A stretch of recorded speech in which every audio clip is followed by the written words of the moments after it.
Well, I had one, and I'm trying to reclaim it. Or maybe what you could say is that I had two, and I'm trying to end one of them so the other can survive. You do so love to talk in riddles, Mr. Marston. Do you do that, I wonder, as a substitute for having anything interesting to say? Probably, Miss McFarland. Oh, call me Bonnie, you fool. Call me Bonnie. Miss McFarland, I'm married. I have a son. I had a daughter, but she died. Years before that, I rode in a gang. We robbed banks, trains, held people ransom. We killed people we didn't like.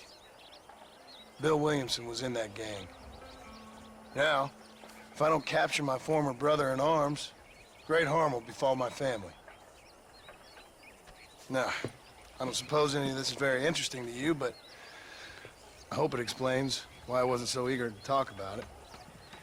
No, I do understand. I had no idea. You poor man.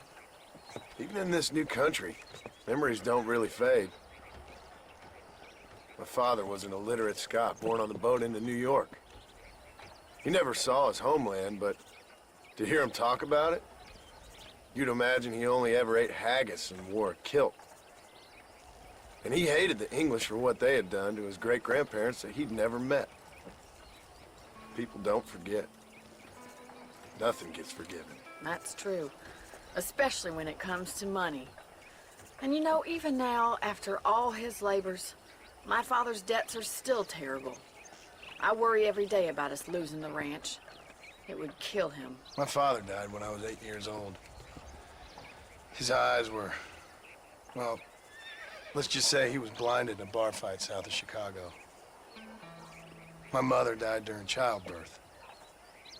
She was a prostitute, and he was her, well, I don't know what he was. So I was sent off to an orphanage and ran away and fell in with a gang. My word. What a difficult life you've lived. The leader of the gang taught me how to read, taught me how to see all that was good in the world. He was a great man in a way. But you killed people. Sure. And I've suffered for it. And that's the life I left, or tried to leave. I said too much, Bonnie. I'm an uneducated killer, sent here to do all I can do well. Kill a man in cold blood so that another man may do his part to cut crime in an area, and a rich man can be elected governor on the back of these promises. Civilization is a truly beautiful thing, Mr. Marston. Listen, can you help me? Well, I can try. What do you need?